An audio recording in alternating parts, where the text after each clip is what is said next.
ಎಲ್ಲಿಗೂ ನಮಸ್ಕಾರ. Junior cinema ಬಂದು ಕಿರೀಟಿಯವರ ಫಸ್ಟ್ ಮೂವಿ. ಗಾಲಿ ಜನಾರ್ದನ್ ರೆಡ್ಡಿ ಅವರ ಮಗ. ಇವರು ವೆಲ್ ಟ್ರೈನ್ಡ್ ಅಂತ ಅನ್ಕೋತೀನಿ. ಇವರು ಆಕ್ಟರ್ ಆಗಿ ತುಂಬಾ ಟ್ರೈನ್ ಆಗಿ ಬಂದಿರೋರು ಇವರು. ಅಂಡ್ ಈ ಸಿನಿಮಾದ ಮೇನ್ ಕತೆ ಏನಪ್ಪಾ ಅಂತಂದ್ರೆ, ಒಂದು ಫಾದರ್ ಸೆಂಟಿಮೆಂಟ್ ಅನ್ನ ಹೆಂಗೆಲ್ಲ ತೋರಿಸ್ಬೋದು, ಒಬ್ಬ ತಂದೆಯಾದವರು ಮಕ್ಕಳಿಗೋಸ್ಕರ ಏನೆಲ್ಲ ಮಾಡ್ತಾನೆ, ಅಂಡ್ ಕೊನೆಗೆ ಅವರ ಪರಿಸ್ಥಿತಿ ಏನಾಗುತ್ತೆ, ಅಂಡ್ ಮಕ್ಕಳು ಯಾವ ರೀತಿ ಬೆಳೀತಾರೆ ಅಂತ ತೋರಿಸಿದ್ದಾರೆ. ಅಂಡ್ ನನಗೆ ತುಂಬಾ ಇಂಟ್ರೆಸ್ಟಿಂಗ್ ಅಂತ ಅನ್ಸಿದ್ದು, ಅವಾಗ ಒಂದು ಡೈಲಾಗ್ ಬರ್ತಿರುತ್ತೆ, ಜನರೇಷನ್ ಗ್ಯಾಪ್, ಮತ್ತೆ ಇವರೆಲ್ಲ ಹಳುಬರು, ತುಂಬಾ ನಮಗೂ ಇವ್ರಿಗೂ ತುಂಬಾನೇ ಜನರೇಷನ್ ಗ್ಯಾಪ್ ಇದೆ ಅಂತ. ಅಂಡ್ 45ರಿಂದ 50 ವರ್ಷದ ತಂದೆ ತಾಯಿ ಒಂದು ಮಗು ಹುಟ್ಟುತ್ತೆ. ಅವಾಗ ಜನ ಎಲ್ಲ ಅನ್ಕೋತಾರೆ, ಏನಪ್ಪ ಈ ವಯಸ್ಸಲ್ಲಿ ಮಕ್ಕಳು ಬೇಕಾ ಅಂತ. ಅಂಡ್ ಆದ್ರಿಂದ ಹೀರೋಗೂ ಮತ್ತೆ ಹೀರೋ ತಂದೆಗೂ ತುಂಬಾ ದೊಡ್ಡ ಜನರೇಷನ್ ಗ್ಯಾಪ್ ಆಗಿರುತ್ತೆ. ಸೊ ರವಿಚಂದ್ರನ್ ಅವರು ಹೀರೋ ತಂದೆ ಕ್ಯಾರೆಕ್ಟರ್ ಮಾಡಿರೋದು. ರವಿಚಂದ್ರನ್ ಅವರು ಅವರ ಎಮೋಷನ್ಸ್ನ, ಅವರ ಆ್ಯಕ್ಟಿಂಗ್ನ ಮತ್ತು ಅವ್ರಿಗೆ ಕೊಟ್ಟಿರುವಂಥ ಒಂದು ಕ್ಯಾರೆಕ್ಟರ್ನ ತುಂಬಾ ಚೆನ್ನಾಗಿ ಮಾಡಿದ್ದಾರೆ. ಈ ಥರ ಕಮೆಂಟ್ ಹಾಕಕ್ಕೆ ನಮ್ಗೆ ಯೋಗ್ಯತೆನೇ ಇಲ್ಲ, ಅದು ಬೇರೆ ವಿಷಯ. ಬಟ್ ತುಂಬ ಚೆನ್ನಾಗಿ ಮಾಡಿದ್ದಾರೆ ಅಂತ ಅನಿಸ್ತು ನನಗೆ. ಶ್ರೀಲೀಲಾ ಅವ್ರ ವಿಚಾರಕ್ಕೆ ಬಂದರೆ, ನಾವೆಲ್ಲ ಅನ್ಕೋತೀವಿ ಒಬ್ಬ ಒಳ್ಳೆ ಆ್ಯಕ್ಟರ್ ಶ್ರೀಲೀಲಾ ಅವರು, ಆ್ಯಂಡ್ ಆಲ್ಸೋ ಒಳ್ಳೆ ಡ್ಯಾನ್ಸರ್ ಕೂಡ.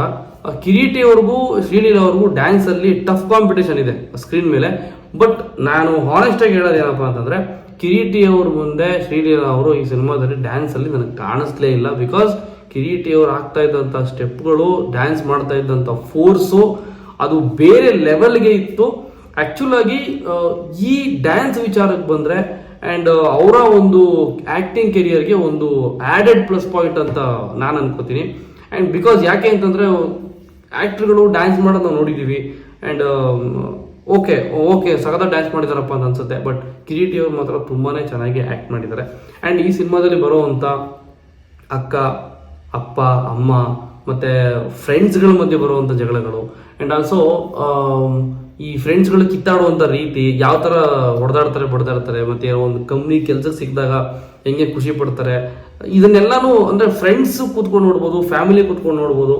ಎಸ್ಪೆಷಲಿ ವಯಸ್ಸಾದಂಥವ್ರಿಗೆ ಮತ್ತು ಹಳೆ ಜನ್ರೇಷನ್ ಅವ್ರು ಇರ್ತಾರಲ್ಲ, ಅವ್ರಿಗೆಲ್ಲ ಈ ಸಿನಿಮಾ ಬಂದು ತುಂಬಾ ಇಷ್ಟ ಆಗುತ್ತೆ. ಆ್ಯಂಡ್ ಕೆಲವೊಂದು ಆ್ಯಂಗಲಲ್ಲಿ ನೋಡಿದ್ರೆ, ಈಗ ಆಲ್ರೆಡಿ ಈ ಸಿನಿಮಾ ನಾವೆಲ್ಲೋ ನೋಡಿದ್ದೀವಿ ಅಂತ ಕೂಡ ಕೆಲವೊಂದು ಕಡೆ ನಮಗೆ ಅನಿಸುತ್ತೆ.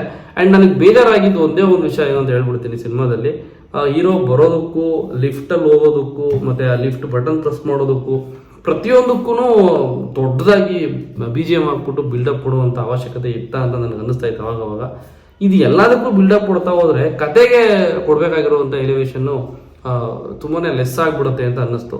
ಆ್ಯಂಡ್ ನೀವು ನೋಡಿರೋಂಗೆ ಈ ಶ್ರೀಮಂತುಡು ಮತ್ತು ಕೆಲವೊಂದು ಸಿನಿಮಾಗಳು ಈ ಹಳ್ಳಿಯನ್ನು ಹೆಂಗೆ ಉದ್ಧಾರ ಮಾಡಬೇಕು ಅನ್ನೋ ಒಂದು ಕಾನ್ಸೆಪ್ಟ್ನ ಇಟ್ಕೊಂಡು ಮಾಡಿರುವಂಥ ಕೆಲವೊಂದು ಸಿನಿಮಾಗಳು ಅದು ನೆನಪಾಗುತ್ತೆ. ಯಾಕೆ ಅಂತಂದರೆ ಸಿಮಿಲರ್ ಸೀನ್ಗಳು ಈ ಸಿನಿಮಾದಲ್ಲಿ ನಿಮಗೆ ನೋಡ್ಬೋದು.